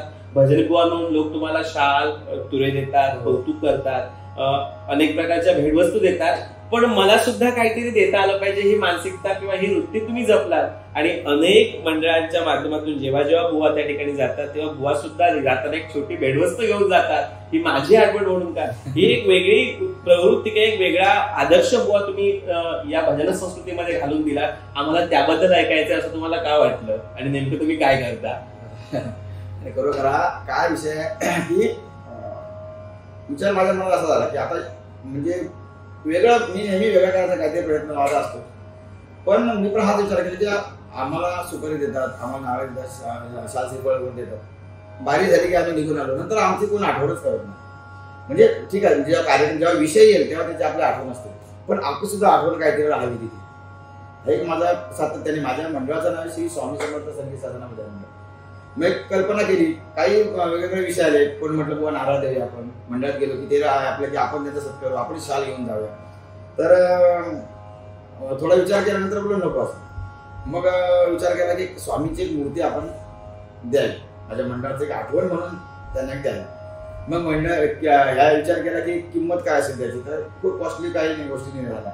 मग एवढ्या सगळ्यांना द्यायला म्हणजे खूप हा मोठा खर्च आहे. मग आमचे मित्र आहेत आनंद मिस्त्री आमच्या डिगसचे. तर त्याला मी सांगितलं की बाबा आनंद असा विषय काय करूया. आणि मग ठीक आहे आपण करूया. मग मी काय माका साचा करून दे. मग त्याने एक साचा बनवून दिला मला आणि स्वामींची एक मूर्ती तयार केली. मला वाटलं खूप छान बरं वाटलं. आता ह्या गोष्टी आता आपण याचा प्रसार करायचा आहे. त्या निमित्ताने एक स्वामींचं एक नामस्मरण की स्वामींचा आशीर्वाद सुद्धा सगळ्यांना मिळू दे ही एक भावना त्याच्या मागे. कारण मी स्वामींचं भक्त असल्यामुळे खूप संकटातून मला स्वामींनी वाचवलेलं आहे. आज माझ्या पाठी सुद्धा ते आहेतच आणि पुढे सुद्धा आहे. त्याच्यामुळे आजपर्यंत नाही. त्याच्यामुळे माणसाचे सांगले की गुरु ह्या गोष्टी आपण मला एक सद्गुरू सुद्धा एक ही मोठी शक्ती आहे आपल्याला. आणि सद्गुरूचा आशीर्वाद लाभणे खूप हे असतं. आणि म्हणून एक विचार केला की असं काहीतरी भेटवस्तू द्यावी की जी लोकांनी टाकू सुद्धा नाही त्यातून काहीतरी चांगलं ऊर्जा मिळावी. म्हणून एक स्वामींची मूर्ती ही तयार केली आणि ही मूर्ती या ठिकाणी मी तुम्हाला सुद्धा देण्यासाठी आणलेली आहे. तर बघा ही एक छानशी मूर्ती आहे, त्यामध्ये माझं नाव सुद्धा केलं. उद्या तुम्हाला गोठणकर बुवाने दिलेलं काहीतरी हे आठवण, जेव्हा ज्या मूर्ती मला बघाल तेव्हा माझी आठवण तुम्हाला येईल. खरंच मनपूर्वक आभार. स्वामींचा आशीर्वाद तुम्ही देते. हा आशीर्वाद केवळ माझा नाही तर प्रहारच्या टीमचा आहे आणि मी प्रातिनिधिक स्वरूपामध्ये तो स्वीकार करतोय. धन्यवाद. बुवा खरंच खूप सुंदर उपक्रम. म्हणजे दुसऱ्यांकडून फक्त घ्यायचं नाही पण आपण सुद्धा दिलं पाहिजे. आणि ती अशी अनमोल भेट आपण तुम्ही स्वामीरूपी स्वामींचा आशीर्वाद आम्हाला दिला याबद्दल खरंच मनपूर्वक आभार. आपण बऱ्याच वेळा गप्पा गोष्टी करतो, खूप गप्पा गोष्टी आपल्या झालेल्या आहेत आणि कुठेतरी इथे फुलस्टॉप घेणं थांबणं गरजेचं आहे. त्यामुळे मी तुम्हाला विनंती करतो की तुमचा प्रवास हा खराच अनेकांना निश्चितच आश्वासक आहे, अनेकांना अभिमान वाटणारा आहे. आज आम्हाला अभिमान आहे की तुम्ही आमचे गुरु आहात, अनेकांना तुम्ही घडवतात, अनेक शिष्य तुमचे या शिष्य परिवारात भजन करतोय, डबलबारी करतोय. जाणून घ्यायला मला एवढं आवडेल की पूर्वीच्या डबलबारी आणि आताच्या डबलबारी याच्यामध्ये फरक झालाय का काय? हो, फरक तर खूप निश्चितच झाला. आता फरक आम्हाला तुम्हाला सुद्धा जाणवतोय, तुम्हाला पण मी बोलून दाखवत नाही असा विषय. फरक खूप झालाय. मग सांगितलं की पंचपदी ही राहिलीच नाही आता आणि दुःख या गोष्टीचं वाटतं. आम्ही शिकताना काय शिकलो मला सांगा. आम्ही शिकताना फक्त गजरापर्यंत शिकायचं का? आम्ही पुढच्या पिढी माझ्या गजरापर्यंत शिकायचं का? अभंग कधी म्हणणार ना तुम्ही, गवळणी कधी म्हणणार, ह्या गोष्टी नाही आहेत. आम्ही पुरी बारी करता सुद्धा पुरी कसं आहे की जसं आता काल आपले T20चा वर्ल्ड कप झाला आणि आपण खरोखर आपल्या सगळ्या भारतीयांसाठी ही अभिमानास्पदच गोष्ट आहे.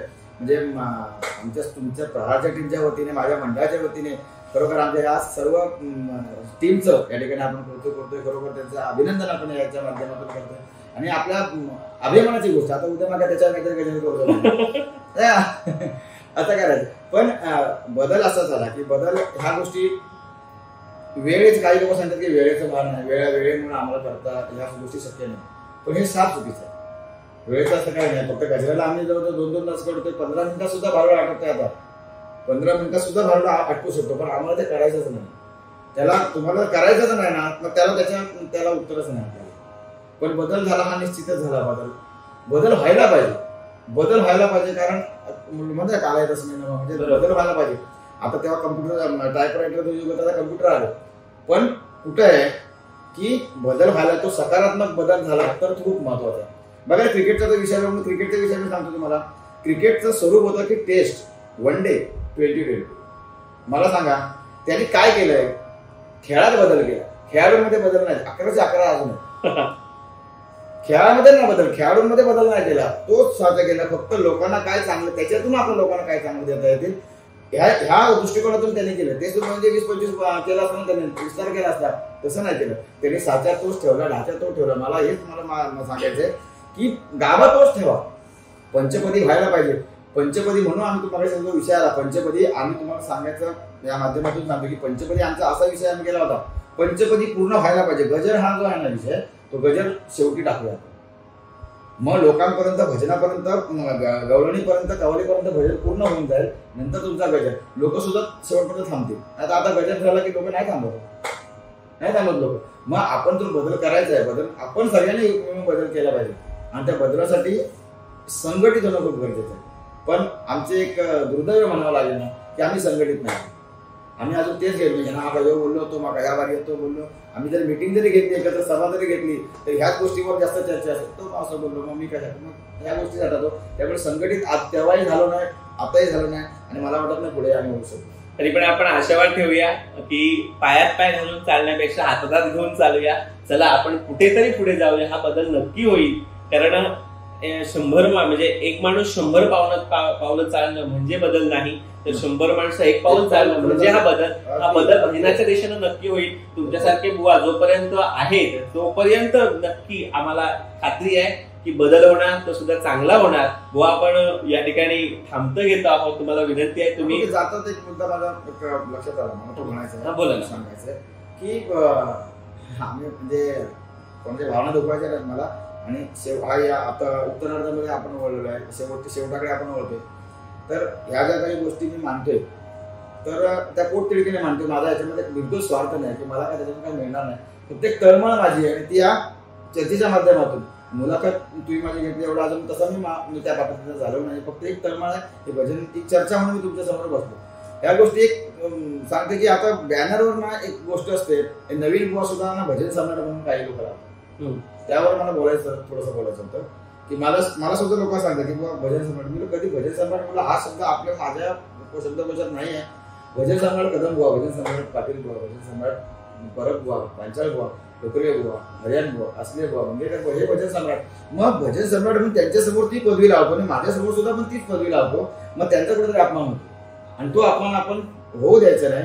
म्हणून मी बॅनर जे कोण बॅनर बनवत असेल त्यांना सुद्धा सांगतोय, आयोजक असेल त्यांना सुद्धा मी सांगतोय आणि माझ्या भजनी बुवांना पण सांगतोय, कुठेतरी आपण त्या पात्रतेचे आपण जर झालो असं वाटत त्यात नंतर आपण भजन सम्राट म्हणून हा उल्लेख आपण करावा.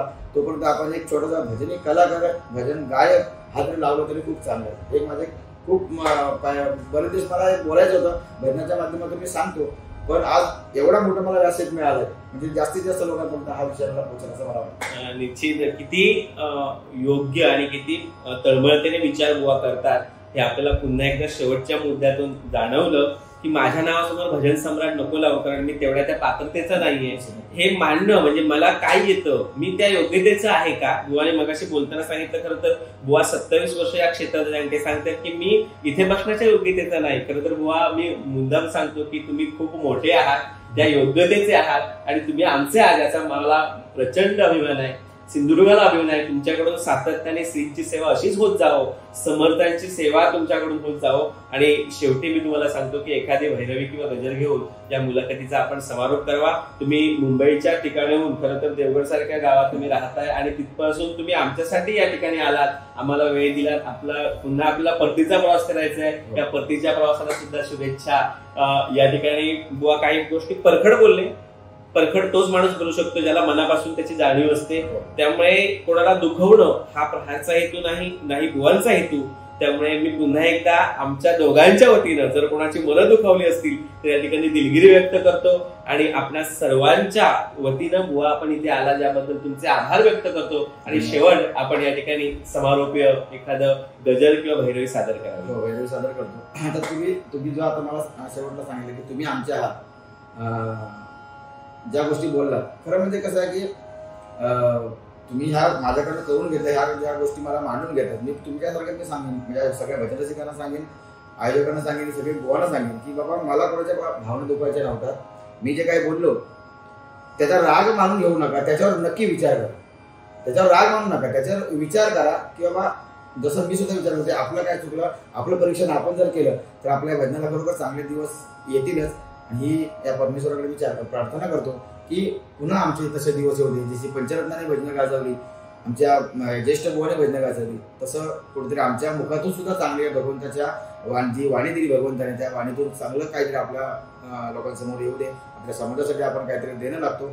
म्हणून तुम्ही सर्वांचेच माझ्या भजन रसिकांचे आभार मानतोय, माझ्या सर्व मित्रांचे आभार मानतोय. मला ज्याने सहकार्य या भजनाच्या माध्यमातून केला त्या सर्वांच्या या ठिकाणी आभार मानतोय. आणि शेवटी एक स्वामींची भैरवी या ठिकाणी मी सादर करतो आणि आजच्या तुर्तास थांबतो या मुलाखतीसाठी.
स्वामी राया प्रती तब नामाने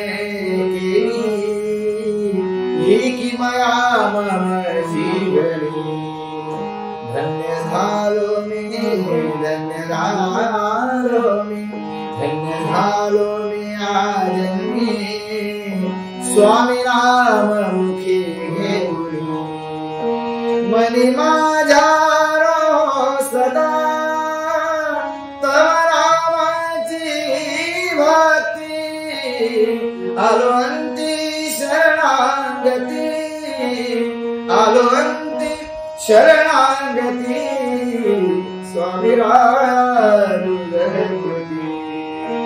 स्वामी रायानुगती आली संकट जीवनी दूर पळवून राहिली वाट सन्मार्गाची सदा स्वामी मजला तू धाविली माझ्या जीवना रथाचा तू झाला सारथी आलो अंती शरणागती आलो अंती शरणागती स्वामी राय तुझ्या प्रती